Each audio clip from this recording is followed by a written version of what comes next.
Hello friends, welcome to my channel. In this video we will cover all the sections of TDS.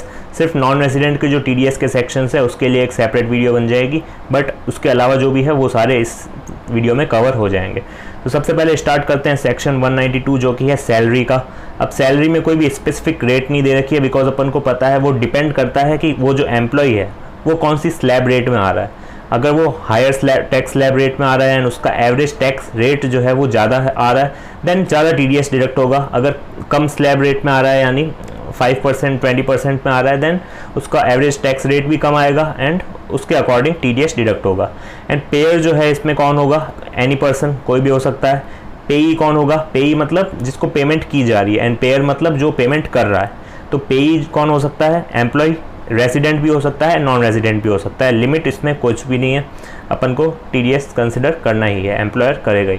तो employer सबसे पहले TDS deduct कब करेगा? At the time of payment, okay, accrual basis पे नहीं, जब वो payment करेगा तभी TDS डिडक्ट होगा।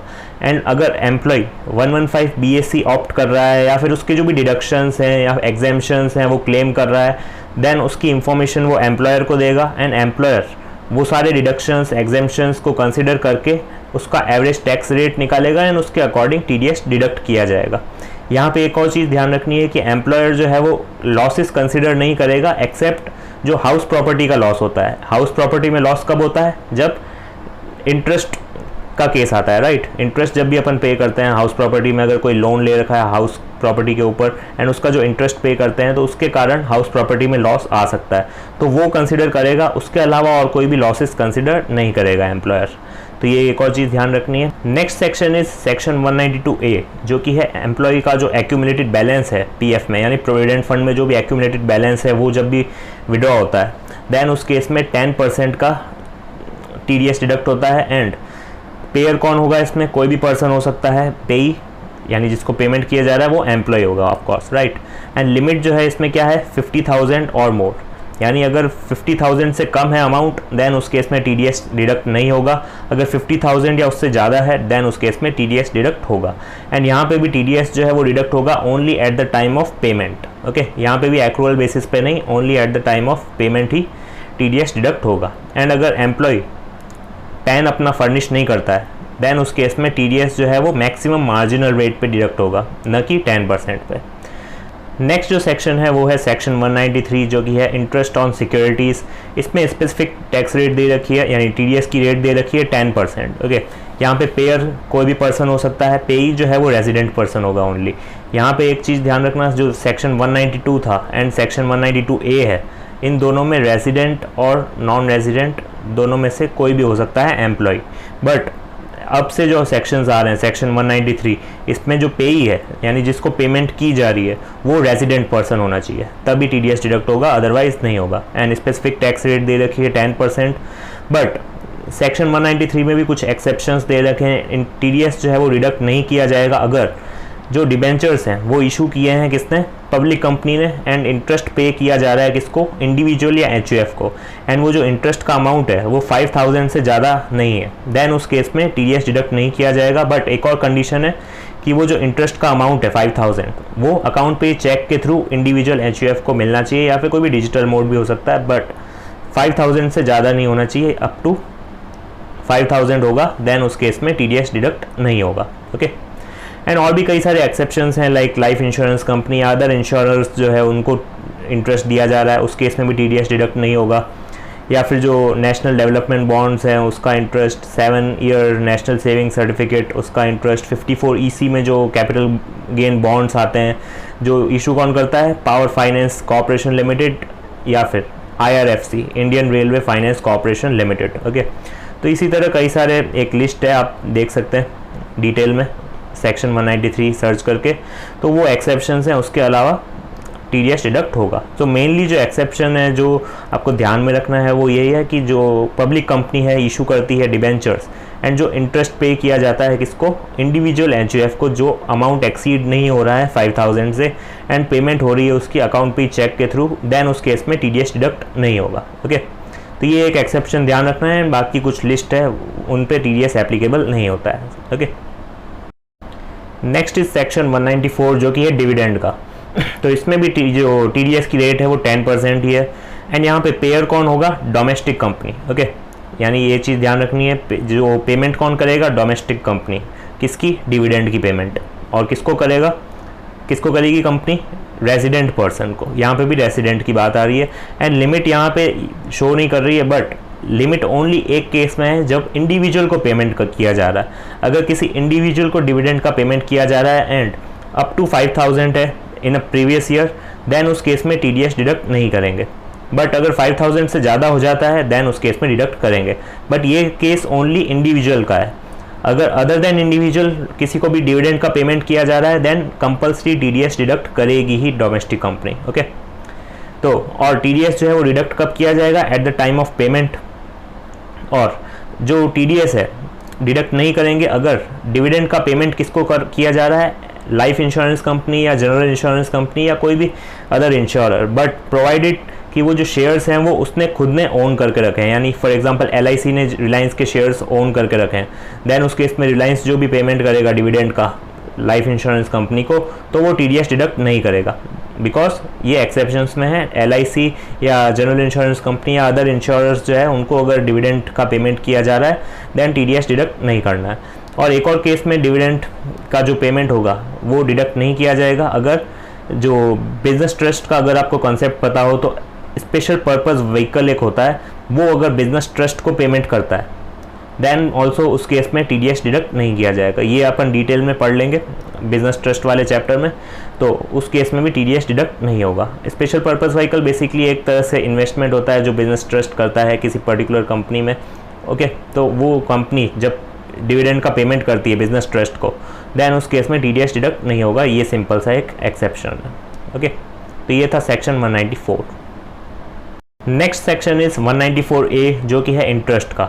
इसमें भी टैक्स रेट जो TDS रेट है वो 10% है। अभी तक TDS की जो रेट है वो 10% ही चली आ रही है एक्सेप्ट सैलरी। ओके, एंड यहाँ पे पेयर कौन होगा, कोई भी पर्सन हो सकता है including individual HUF। But individual HUF तभी आएगा जब उसका gross turnover in case of business 1 crore से ज़्यादा है, या फिर gross receipt in case of profession 50 lakh से ज़्यादा है, देन ओनली हमें इंडिविजुअल HUF को कंसिडर करना है। अदरवाइज इंडिविजुअल HUF को TDS डिडक्ट करने की कोई ऑब्लिगेशन नहीं है। ओके, यानी इंडिविजुअल HUF के आगे मैंने 2 स्टार भी लगाए हैं। ये क्यों है, पहला अगर बिजनेस है 1 करोड़ से ज़्यादा है उसका टर्नओवर देन TDS की रिक्वायरमेंट आएगी, या फिर प्रोफेशन है 50 लाख से ज़्यादा है gross receipt then also TDS की रिक्वायरमेंट आएगी इंडिविजुअल HUF पे। ओके, अदरवाइज इंडिविजुअल HUF को इंक्लूड नहीं करना है। तो इसीलिए यहाँ पे डबल स्टार लगा हुआ है। एंड जहाँ पे भी इंडिविजुअल HUF पे डबल स्टार होगा इस पर्टिकुलर वीडियो में, वहाँ पे अपन को 2 चीज़ें ध्यान रखनी है। बिजनेस में टर्नओवर 1 करोड़ से ज़्यादा है, gross receipt in case of profession 50 lakh से ज़्यादा है, देन ओनली TDS की रिक्वायरमेंट आएगी। ओके, एंड पेई कौन होगा, resident person, only resident person होना चाहिए पेई, तभी TDS डिडक्ट करना है। और इसमें बेसिकली लिमिट जो है वो 5000 है पर एनम। ओके, यानी अगर इंटरेस्ट अप टू 5000 है देन TDS डिडक्ट करने की कोई रिक्वायरमेंट नहीं है। बट ये जो लिमिट है 5000 की ये इंक्रीज़ हो जाएगी 40000 तक। कब, जब भी इंटरेस्ट जो है वो पे कौन कर रहा है, bank, cooperative bank, post office. किस चीज़ पे इंटरेस्ट पे किया जा रहा है, टाइम डिपॉजिट पे या रिकरिंग डिपॉजिट पे। ओके, किस पे, टाइम डिपॉजिट कुछ नहीं होता है, फिक्स डिपॉजिट मान सकते हैं आप। ओके, फिक्स डिपॉजिट पे या फिर रिकरिंग डिपॉजिट जो RDs होती है उस पर अगर इंटरेस्ट पे किया जा रहा है 40000 तक देन TDS की रिक्वायरमेंट नहीं आएगी। 40000 से ज़्यादा पे कर रही है bank, cooperative bank, post office, then TDS की रिक्वायरमेंट आएगी। ओके, तो ये केस आपको ध्यान रखना है कि 3 लिमिट है इसमें। बेसिकली 5000 बता दिया, अप टू 5000 है, सारे केसेस में TDS की रिक्वायरमेंट नहीं है। बट ये लिमिट इंक्रीज हो जाएगी अगर बैंक पेमेंट कर रही है इंटरेस्ट का। ओके, या फिर कोऑपरेटिव बैंक या फिर पोस्ट ऑफिस। ओके, तो उसमें रिक्वायरमेंट क्या हो जाएगी, 40000। बट इसमें एक और चीज़ है, अगर रेसिडेंट सीनियर सिटीजन है, ओके, देन अगर बैंक, कोऑपरेटिव बैंक या post office resident senior citizen को पे कर रही है देन ये लिमिट जो 40000 की है ये और इंक्रीज़ होकर 50000 हो जाएगी।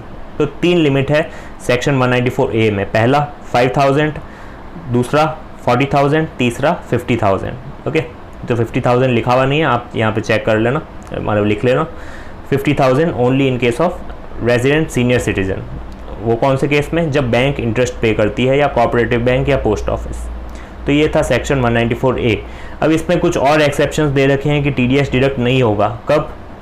जब interest on saving bank account है देन ऑल्सो TDS डिडक्ट नहीं होगा। इंटरेस्ट अगर फर्म पे कर रही है किसको, पार्टनर को, देन ऑल्सो TDS डिडक्ट नहीं होगा। इनकम टैक्स रिफंड जो है उस पर जो इंटरेस्ट पे किया जा रहा है, यानी इनकम टैक्स रिफंड जो अपन को मिलता है उसके साथ इंटरेस्ट भी मिलता है, राइट, तो उस पर जो भी TDS डिडक्ट कुछ भी नहीं होगा। ओके, उस पर भी TDS डिडक्ट नहीं होगा।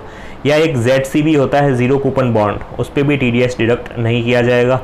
या फिर कोई भी कोऑपरेटिव सोसाइटी है, वो किसी दूसरी कोऑपरेटिव सोसाइटी को या उसके किसी भी मेंबर को इंटरेस्ट पे कर रही है, देन ऑल्सो TDS डिडक्ट नहीं होगा। बट ये कोऑपरेटिव सोसाइटी के केस में है, न कि कोऑपरेटिव बैंक। अगर कोऑपरेटिव बैंक पे करती है देन उस केस में TDS डिडक्ट होगा। ओके, तो ये बेसिकली कुछ एक्सेप्शंस थे, कुछ और भी है बट वो इतने इंपॉर्टेंट नहीं है तो मैं डिस्कस नहीं कर रहा। अगर आपको डिटेल में पढ़ना है तो आप पढ़ सकते हैं। तो ये था section 194A। Next is section 194B and 194BB। तो ये बेसिकली 194B जो है वो winnings from lottery, crossword puzzles etcetera जो है उस पर 194B एप्लीकेबल होता है। एंड 194BB में विनिंग्स फ्रॉम हॉर्स रेसेस जो होता है वो एप्लीकेबल होता है। दोनों सेम है, दोनों में कोई भी ज़्यादा डिफरेंस नहीं है। 194B विनिंग्स फ्रॉम लॉटरी के लिए है, BB जो है वो हॉर्सेस के लिए है। एंड रेट जो है इस पर एप्लीकेबल होगी 30%। पेयर कोई भी हो सकता है, पेई भी कोई भी हो सकता है। Okay, any person. And limit जो है इस पर 10,000 से या उस मतलब 10,000 पे भी TDS डिडक्ट नहीं होगा। 10,000 से ज़्यादा होगा देन ओनली TDS की रिक्वायरमेंट आएगी। तो जो लोग ड्रीम 11 वगैरह खेलते होंगे उनको भी आइडिया होगा कि 10,000 से ज़्यादा की जो विनिंग होती है देन ओनली TDS डिडक्ट किया जाता है। ओके, तो और TDS जो है वो डिडक्ट कब किया जाएगा, only at the time of payment. यहाँ पे भी पेमेंट बेसिस पे चलता है, एक्रूअल बेसिस पे नहीं चलता है। एंड अगर अप टू 10,000 है देन TDS डिडक्ट नहीं होगा। अगर विनिंग जो है इन काइंड है, फॉर एग्जांपल मैंने लॉटरी में एक कार जीती, देन उस केस में क्या होगा, जो कंपनी है वो इंश्योर करेगी कि मैंने गवर्नमेंट को उतना, यानी कार का जो वैल्यू है लेट्स से 5 लाख, उसका 30% गवर्नमेंट को मैंने पे किया है या नहीं किया है, वो इंश्योर करेगी पहले, देन ओनली जो प्राइस है वो रिलीज़ करेगी। या तो फिर ऐसे हो सकता है कि मैं टैक्स का पेमेंट डायरेक्ट गवर्नमेंट को कर दूं, या फिर मैं जो टैक्स का पेमेंट है 30% वो उस पर्टिकुलर कंपनी को कर दूं एंड वो गवर्नमेंट को जमा करा देगी एंड उसके बाद वो कार मुझे रिलीज़ कर देगी। ओके, तो इन काइंड में हमेशा क्या होगा, वो इंश्योर करेगी कि टैक्स का पेमेंट गवर्नमेंट को किया गया है या नहीं, उसके बाद ही वो प्राइस रिलीज़ होगा। ओके, तो ये था 194B एंड 194BB। एंड ये जो 194B एंड BB है, इसमें एक और चीज़ ध्यान रखनी है। फॉर एग्जांपल अगर मेरा 30,000 का लॉस हुआ है एंड अगेन मैं 15,000 विन किया हूँ, देन नेट भले ही मेरा लॉस हुआ है, देन ऑल्सो वो जो कंपनी है वो जो 15,000 मैंने अर्न किए हैं उस पर भी 30% TDS डिडक्ट करके ही पेमेंट होगा। ओके, इसमें ऐसा नहीं होगा कि अगर मेरा ओवरऑल लॉस हुआ है तो वो देखा जाएगा, ऐसा नहीं, उसमें इंडिविजुअल बेसिस पे किया जाएगा। बिकॉज इसमें कोई भी लॉसेस वगैरह का सेट ऑफ नहीं मिलता, कोई भी डिडक्शंस वगैरह कुछ भी नहीं मिलते हैं, इसीलिए इसमें क्या किया है, फ्लैट 30% TDS डिडक्ट किया जाता है without giving any effect of losses. Okay, loss भले ही मैंने अगर नेट लॉस में हूँ, देन ऑल्सो वो जो पेमेंट मेरे को की जा रही है विनिंग की 15,000, देन उस पर मेरे को TDS डिडक्ट करके ही मिलेगा। Okay, and next is section 194C जो कि है कॉन्ट्रैक्ट का। अब इसमें रेट जो है वो 2 है। अगर इंडिविजुअल HUF को पेमेंट की जा रही है देन 1%, अगर कंपनी यानी basically other than individual HUF जो भी लोग हैं, फर्म वगैरह सब आ जाएगी, उस पर 2%। तो यहाँ पे कंपनी की जगह आप अदर देन इंडिविजुअल HUF लिखेंगे तो बेटर रहेगा। ओके, तो यहाँ पे इंडिविजुअल HUF पे 1%, अदर देन इंडिविजुअल HUF है, यानी कंपनी बेसिकली हो सकती है या फिर फर्म हो सकती है, कुछ भी हो सकता है, देन उस केस में क्या होगा 2%। और यहाँ पे पेई कौन होगा, रेसिडेंट पर्सन।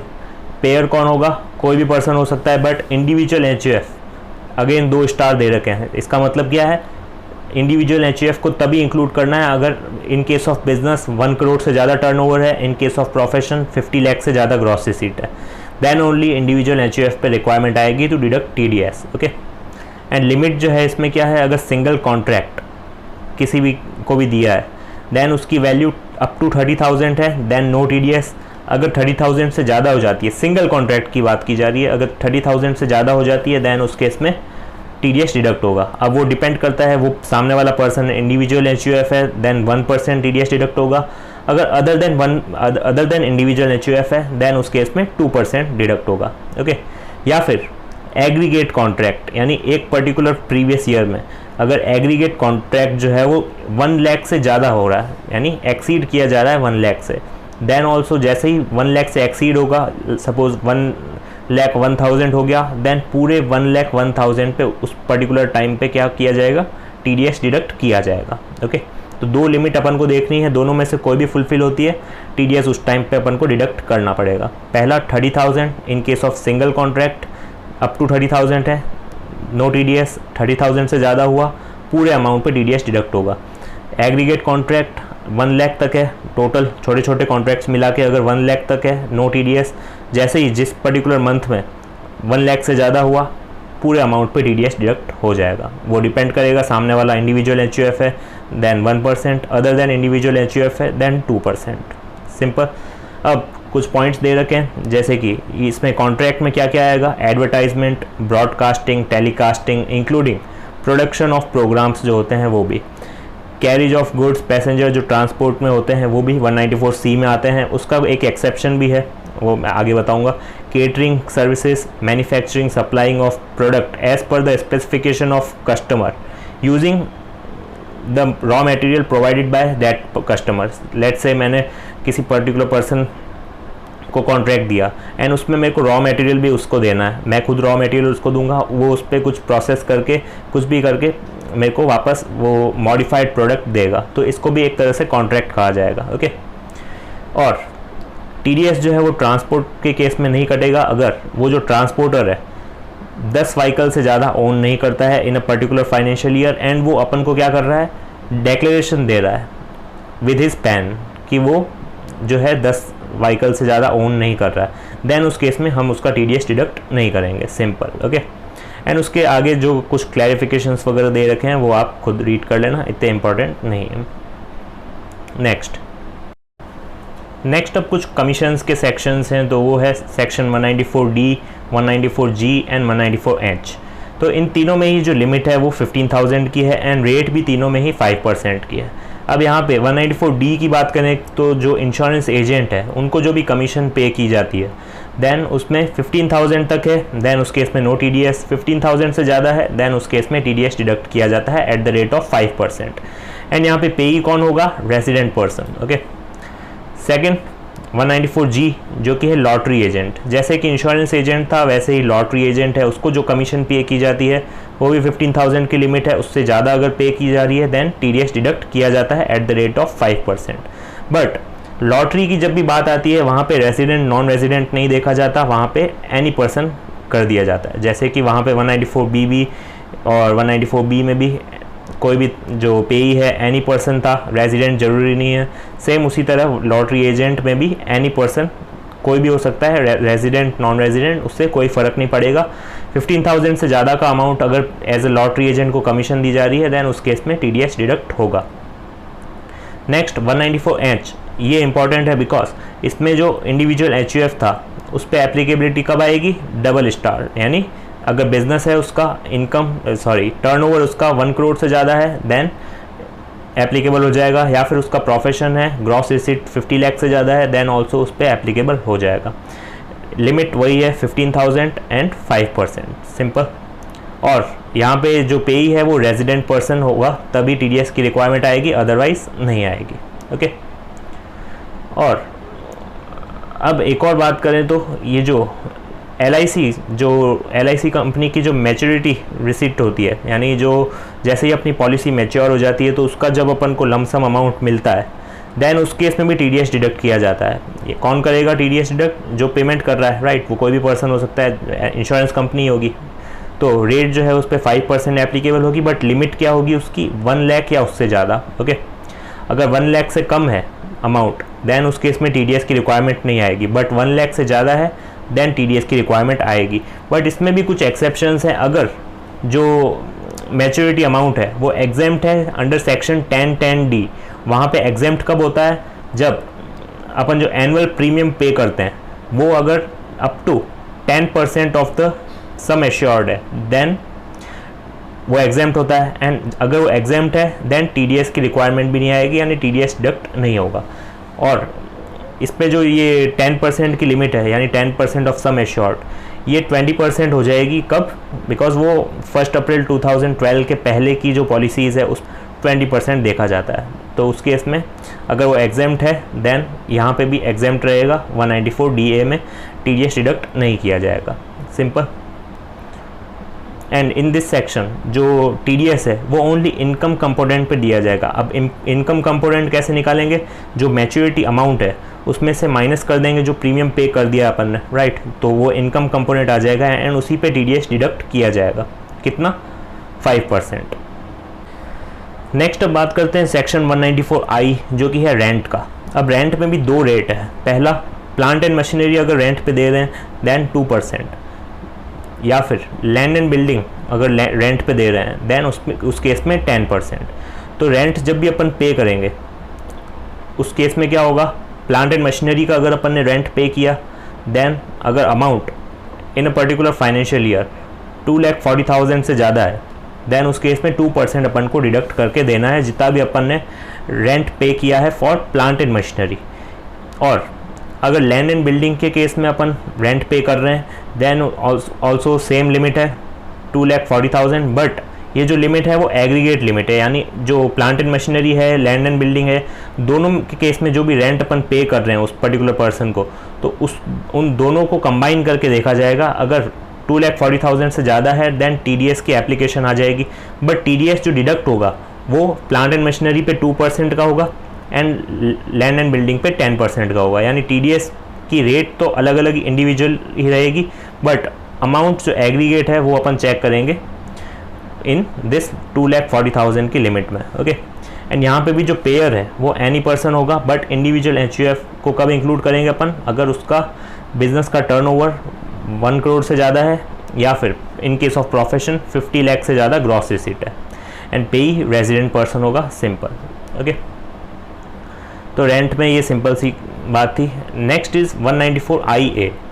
तो 194IA बेसिकली क्या है, इमूवेबल प्रॉपर्टी का जब अपन एक्विजिशन करते हैं, यानी अपन ने कोई इमूवेबल प्रॉपर्टी परचेज़ की है देन उस केस में अपन को टीडीएस की रिक्वायरमेंट आती है अगर उसका वो जो प्रॉपर्टी है इमूवेबल प्रॉपर्टी उसका कंसिडरेशन या फिर स्टैम्प ड्यूटी वैल्यू दोनों में से कोई भी अगर 50 लाख या उससे ज़्यादा आ रहा है देन उस केस में क्या होगा, टीडीएस की रिक्वायरमेंट आएगी एंड अपन को 1% ऑफ कंसिडरेशन या फिर stamp duty value whichever is higher TDS deduct करके पेमेंट करनी पड़ेगी, ओके।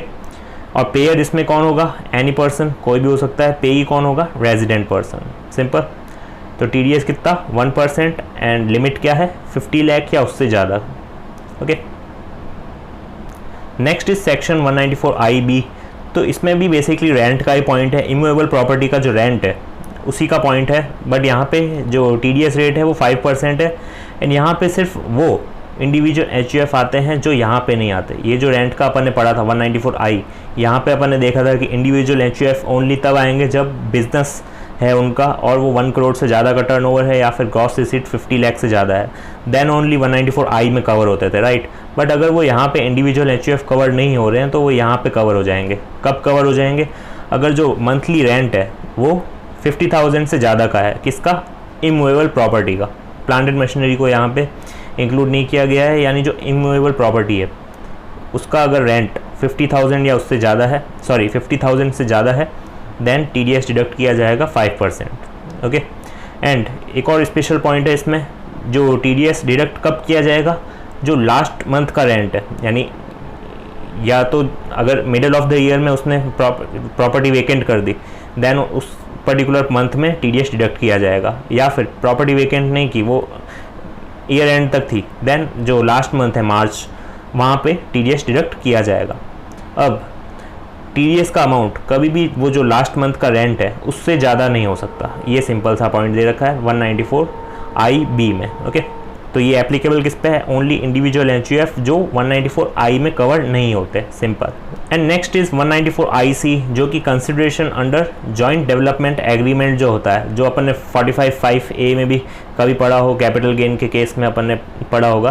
तो उस केस में क्या होता है, जो कंसिडरेशन पे किया जाता है अंडर दिस स्कीम यानी जॉइंट डेवलपमेंट एग्रीमेंट, और कौन पे करेगा, कोई भी पर्सन, पेई कौन होगा, रेजिडेंट पर्सन। तो उस केस में 10% का जो है वो TDS डिडक्ट करके पे किया जाता है, ओनली फॉर कैश या money consideration under JDA as specified under 45 subsection 5A। Okay, तो ये वाला सेक्शन आप पढ़ लेना, उससे आपको और ज़्यादा क्लैरिटी मिल जाएगी। तो 10% का TDS डिडक्ट किया जाता है, लिमिट इसमें कोई नहीं है। Next is section 194J। अब 194J में 5 तरह की सर्विसेज आती है, फ़ी for professional services, fee for technical services, royalty, non competent fees and director fees. Okay, तो ये 5 तरह की सर्विसेज आती है 194J में। अब यहाँ पे रेट भी स्पेसिफाई कर रखी है, 10% है general rate, but in case of call centre की जो सर्विसेज होती है वो फ़ी for technical services and royalty, in 3 cases में क्या होगा, 2% की हो जाएगी रेट। एंड जो पेयर है इसमें कोई भी पर्सन हो सकता है। इंडिविजुअल HUF में डबल स्टार है, यानी वही टर्नओवर एंड ग्रॉस एसेट वाला पॉइंट आएगा, तभी इंडिविजुअल HUF को इंक्लूड करना है, वरना नहीं करना है। पेई कौन होगा, रेजिडेंट पर्सन। एंड लिमिट जो है वो इंडिविजुअल केसेस में देखी जाएगी, यानी जो 5 सर्विसेज है इंडिविजुअल केसेस में देखी जाएगी। जैसे 194I में जो 2,40,000 था वो तो एग्रीगेट देखते थे अपन, plant and machinery and land and building के केस में एग्रीगेट देखते थे, बट रेट जो है वो स्पेसिफिक प्रोवाइड की जाती थी। But in case of 194J specified services के मतलब जो 5 डिफरेंट सर्विसेज दे रखी है, उन 5 के केस में अलग अलग रेट दे रखी है, यानी इंडिविजुअल बेसिस पे अपन को चेक करना। तो वही दे रखा है यहाँ पे, फ़ी फॉर प्रोफेशनल सर्विसेज 30,000 लिमिट है, फ़ी फॉर टेक्निकल सर्विसेज 30,000 है, royalty 30,000, non compete fees 30,000। But director की फ़ीस जो है उसमें, ये मैंने जानबूझ के यहाँ पे लिखा है ताकि आपको याद रहे, ये जो 30,000 है ये यहाँ पे नहीं आएगा, बिकॉज डायरेक्टर की फ़ीस फर्स्ट रुपी जो होता है वहीं से स्टार्ट हो जाती है। यहाँ डायरेक्टर की फ़ीस की कोई लिमिट नहीं है, तो यहाँ पे 30,000 आपको कट करना, बिकॉज बाकी 4 में तो है 30,000, बट डायरेक्टर के केस में स्टार्टिंग के अगर उसको 20 रुपये भी दिए देन ऑल्सो TDS डिडक्ट करना पड़ेगा। ओके, तो ये चीज़ आपको ध्यान रखनी है, डायरेक्टर के केस में कोई लिमिट नहीं है। नेक्स्ट इज़ 194K, जो कि है म्यूचुअल फंड या यूनिट ट्रस्ट ऑफ इंडिया की जो इनकम है, वहाँ से जो भी इनकम आती है अपन को, उस पर भी 10% TDS डिडक्ट करके आएगी, अगर जो इनकम है वो 5,000 से ज़्यादा है इन पर्टिकुलर प्रीवियस, मतलब इन पर्टिकुलर एनम पर एनम। तो वहाँ पे 5,000 से ज़्यादा है, देन TDS डिडक्ट होके अपन को मिलेगा, 10% का TDS है। एंड पेई कौन होगा, रेजिडेंट पर्सन। सिंपल सा सेक्शन है, इतना कॉम्प्लेक्स नहीं है। नेक्स्ट इज सेक्शन 194LA, जो कि है compulsory acquisition of immovable property, यानी जो इमूवेबल प्रॉपर्टी है उसको गवर्नमेंट अगर कंपल्सरी एक्वायर कर रही है, देन उस केस में TDS की रिक्वायरमेंट आएगी, अगर वो जो अमाउंट है एक्विजिशन का है, जो कंसिडरेशन है, वो 2,50,000 से ज़्यादा है in a particular financial year. अगर 2,50,000 से ज़्यादा है देन उस केस में 10% डिडक्ट होके अपन को मिलेंगे। तो ये है सेक्शन 194LA। यहाँ पे भी पेई जो है वो रेजिडेंट पर्सन है, पेयर कोई भी पर्सन हो सकता है। अब इम्पोर्टेंट सेक्शन है 194M। 194M क्या बोलता है, कोई भी कॉन्ट्रैक्ट है, प्रोफेशनल सर्विसेज है, यानी 194C professional services, 194J commission brokerage, 194H। इस केस में क्या होगा, 5% का TDS डिडक्ट होगा, और यहाँ पे कौन है, पेयर, इंडिविजुअल HUF। अब यहाँ पे इंडिविजुअल HUF कौन से आएंगे, जो इंडिविजुअल सेक्शंस में नहीं आते। इंडिविजुअल सेक्शंस मतलब 194C में जो इंडिविजुअल HUF नहीं आते, कौन से नहीं आते, जिनका बिजनेस टर्नओवर 1 करोड़ से ज़्यादा नहीं है, या जिनका ग्रॉस रिसीट 50 लाख से ज़्यादा नहीं है, वो लोग यहाँ पे कवर हो जाएंगे। प्रोफेशनल सर्विसेज में भी सेम वो डबल स्टार वाला पॉइंट था, वो भी यहाँ कवर हो जाएंगे। एंड कमीशन ब्रोकरेज 194H में जो इंडिविजुअल HUF नहीं आते थे, सेम वही पॉइंट था, business turnover and gross receipt वाला, वो भी यहाँ कवर हो जाएंगे अगर वहाँ कवर नहीं होते तो बेसिकली इन 3 सेक्शन में अगर वहाँ कवर नहीं होते वो 194M में कवर होंगे। पेई कौन होगा, रेजिडेंट पर्सन। अमाउंट जो है अगर 50 लाख से ज़्यादा है देन ओनली TDS की रिक्वायरमेंट आएगी, TDS डिडक्ट करना पड़ेगा इन पर्टिकुलर इंडिविजुअल HUF को। सिंपल। तो यही बेसिकली दे रखा है 194M में, सिंपल सा सेक्शन है, no TDS if amount is up to 50 lakhs। और C, 194J, 194H में कवर नहीं हो रहे हैं, तो वो यहाँ कवर हो रहे हैं। Next is section 194N। ये बेसिकली है जब भी कैश विड्रॉ करते हैं अपन बैंक से, कोऑपरेटिव बैंक से या पोस्ट ऑफिस से, देन उस केस में बैंक के ऊपर लायबिलिटी रहती है कि उसको TDS डिडक्ट करके पेमेंट करनी है। कब? अगर अमाउंट जो है वो 1 करोड़ से ज़्यादा है। जैसे ही अमाउंट 1 करोड़ से ज़्यादा है तो जो एक्सेस अमाउंट है ओवर 1 करोड़, देन उस केस में क्या होगा, 2% बैंक जो है वो TDS डिडक्ट करके पेमेंट करेगी। अब ये 1 करोड़ की जो लिमिट है ये कब है, एक पर्टिकुलर फाइनेंशियल ईयर में। अगर उससे ज़्यादा किया जा रहा है देन जो एक्सेस अमाउंट है, जैसे ही 1 करोड़ का अपन ने लेट्स से अपन ने विड्रॉ कर लिया जून एंड तक या फिर दिसंबर एंड तक मान लीजिए, उसके बाद अपन ने जनवरी में और 20 लाख निकाले, तो वो जो एक्सेस है 20 लाख उस पर 2% का TDS डिडक्ट करके पेमेंट करेगी, मतलब विड्रॉ कर सकते हैं अपन। ओके, 2% का TDS डिडक्ट कर देगी बैंक। और अगर पेई जो है कोई भी पर्सन हो सकता है, उसने अगर फाइल नहीं किया है, यहाँ पे 3 इयर्स होगा, ये आपको यहाँ पे चेंज करना है, यहाँ पे 3 इयर्स आएगा। अगर पेई जो है वो ऑल प्रीसीडिंग 3 प्रीवियस ईयर में अगर रिटर्न फाइल नहीं करता है और ड्यू डेट उसकी ऑलरेडी एक्सपायर हो चुकी है before starting of the current previous year, then उस केस में क्या होगा, लिमिट्स जो है वो चेंज हो जाएगी। यानी जो 20 लाख से एक्सेस है और अप टू 1 करोड़, इस पर्टिकुलर रेंज में क्या होगा, 2% का TDS डिडक्ट किया जाएगा। एंड जैसे ही 1 करोड़ से ज़्यादा हो जाएगा देन 5% का TDS बैंक जो है वो डिडक्ट करके अपन को विड्रॉ करने देगी। ओके, तो bank, cooperative bank, post office, इन तीनों पे ये रिक्वायरमेंट है। पेई जो है वो कोई भी हो सकता है, एनी पर्सन। तो ये रेट आपको ध्यान रखनी है एंड लिमिट्स यहाँ पे ही दे रखी है, इसलिए यहाँ पे लिखा नहीं है। बाकी लिमिट्स क्या है, 20 लाख, 1 करोड़ इन केस ऑफ अगर 3 साल तक प्रीसीडिंग 3 प्रीवियस ईयर में अगर ये जो रिटर्न है वो फाइल नहीं किया है पेई ने, देन उस केस में क्या होगा, लिमिट 20 लाख से 1 crore 2%, more than 1 crore 5%। But अगर नॉर्मल पेई है कोई भी जिसने रिटर्न वगैरह सब फाइल करता है, देन उस केस में क्या होगा, 2% डिडक्ट किया जाएगा इन excess of 1 crore, simple. Okay, and इसमें कुछ एक्सेप्शंस भी है। अगर गवर्नमेंट है पेई, यानी गवर्नमेंट विड्रॉ कर रही है, देन उस केस में नहीं होगा। एंड कुछ और भी एक्सेप्शंस दे रखे हैं, जैसे बैंक खुद ट्रांसफ़र कर रही है आपस में, या वाइट लेबल ATM ऑपरेटर है, या जो ऑथराइज डीलर होता है, जो FEMA में अपन पढ़ते हैं, जो करेंसी एक्सचेंज करता है, वो अगर विड्रॉ कर रहा है उस केस में TDS डिडक्ट नहीं होगा। तो ये कुछ एक्सेप्शंस हैं नॉर्मल से, वो आप रीड कर सकते हैं। एंड नेक्स्ट इज़ 194O, जिसमें नेचर ऑफ पेमेंट क्या है, ई-कॉमर्स ऑपरेटर है, वो किसको पेमेंट कर रहा है, जो रेसिडेंट पर्सन है, जो मतलब e-commerce operator for example Amazon हो गया, वो हो गया पेयर। ओके, एंड पेई कौन होगा, उस पर जो सेलर्स हैं जो प्रोडक्ट अपने अपने सेल कर रहे हैं, तो वो हो गए पेई, सिंपल। ओके, तो एनी पर्सन कोई भी हो सकता है, कौन, ई-कॉमर्स ऑपरेटर कैसा भी हो सकता है, ई फैसिलिटी जो प्लेटफॉर्म प्रोवाइड कराता है अमेज़ॉन, फ्लिपकार्ट जैसे।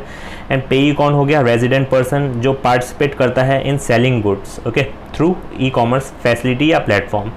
तो 1% इसमें क्या होता है, TDS की रेट होती है on gross amount of sale, यानी प्राइस जो कलेक्ट किया जाता है फ्रॉम कस्टमर। यानी मैंने फॉर एग्जांपल अमेज़ॉन से कुछ भी परचेज़ किया, फॉर एग्जांपल एक वॉच परचेज़ की 1 लाख रुपए की, देन उस केस में क्या होगा, 1 लाख की ग्रॉस अमाउंट ऑफ सेल है, उस पर 1% जो है वो TDS डिडक्ट कर दिया जाएगा। कौन करेगा, ई-कॉमर्स ऑपरेटर। बाकी का बचा हुआ पेमेंट सेलर को ट्रांसफ़र कर देगा, सिंपल। और खुद की कमीशन रखेगा ही, वो अलग बात है, बट जो ग्रॉस अमाउंट ऑफ सेल है उस पर TDS डिडक्ट किया जाएगा। ओके, और इसमें लिमिट दे रखी है ओनली इंडिविजुअल HUF के लिए। अगर इंडिविजुअल HUF है कोई, उसने पैन अपना फर्निश किया है, तो उस केस में क्या होगा, अगर अमाउंट 5 लाख तक का है, देन उस केस में क्या होगा, TDS डिडक्ट नहीं किया जाएगा। यानी the gross amount of such sale of services during the previous year अगर 5 लाख तक का है, एंड ई-कॉमर्स पार्टिसिपेंट जो है वो इंडिविजुअल या HUF है, एंड उसने अपना पैन या आधार फर्निश किया है ई-कॉमर्स ऑपरेटर को, उस केस में TDS डिडक्ट नहीं किया जाएगा। ओनली इंडिविजुअल HUF के केस में ये रिक्वायरमेंट है, रिलैक्सेशन है, अदरवाइज TDS डिडक्ट करेंगे सब में। अगर 5 लाख से कम है देन ऑल्सो TDS डिडक्ट किया जाएगा, अगर इंडिविजुअल HUF नहीं है तो। Next is section 194Q। अब 194Q में बेसिकली क्या है, जो परचेज करता है goods more than 50 lakh in a particular previous year, then उस केस में क्या होगा, जो वो पेमेंट करेगा वो, अगर जो पेयर है, पेयर कौन होगा, बेसिकली बायर, जिसने प्रोडक्ट परचेज किया है, जो भी गुड्स परचेज किए हैं वो बायर होगा, तो पेमेंट तो वही करेगा। एंड पेई कौन होगा, सेलर, जिसको अपन पेमेंट कर रहे हैं।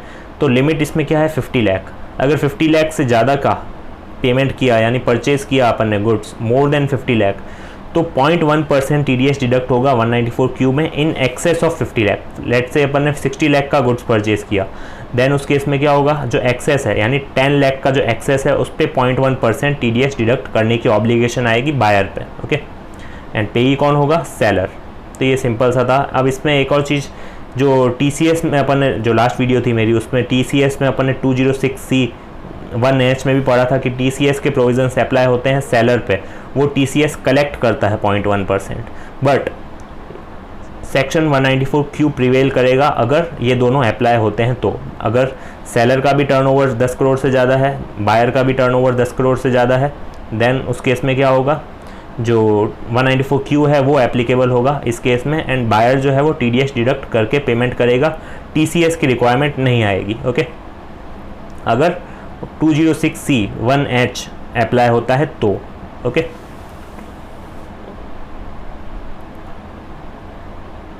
और जो बाकी के TCS प्रोविजंस थे, 206C सबसेक्शन 1, 206C1F जो डीलर वाला था, कार डीलर वाला, उस केस में TCS डिडक्ट नहीं होता था। रिटेलर अगर है, उसको कार सेल करते हैं, देन उस केस में TCS डिडक्ट होता था, राइट, वो वाले। एंड 206C1G जो ऑपरेटर, टूर ऑपरेटर वाला था, OTPP, राइट, उस केस में TCS ही अप्लाई होगा अगर ये दोनों अप्लाई होते हैं तो। ओके, यानी 194Q ओनली तब प्रिवेल होगा अगर 206C1H और 194Q दोनों साथ में अप्लाई हो रहे हैं तो। अदरवाइज TCS के प्रोविजंस जो है वो स्पेसिफिकली जो दे रखे हैं स्क्रैप वगैरह के केस में, कार डीलरशिप के केस में, या OTPP वाले केस में, लिबरलाइज्ड रेमिटेंस स्कीम वाले केस में, तो उस पर तो TCS अप्लाई होगा ही। Okay, next and the last is 194R। इसमें बेसिकली क्या है, कोई भी बेनिफिट या perquisite whether converted into money और नॉट एराइज होता है in case of a business और प्रोफेशन, देन उस केस में क्या होगा, TDS डिडक्ट होगा at the rate of 10%। And payer के केस में यहाँ पे एक चीज़ ध्यान रखना, यहाँ पे जो एनी पर्सन है इसमें इंडिविजुअल HUF में वही डबल स्टार आ जाएगा। ओके, जो अभी तक अपन पढ़ते आ रहे हैं।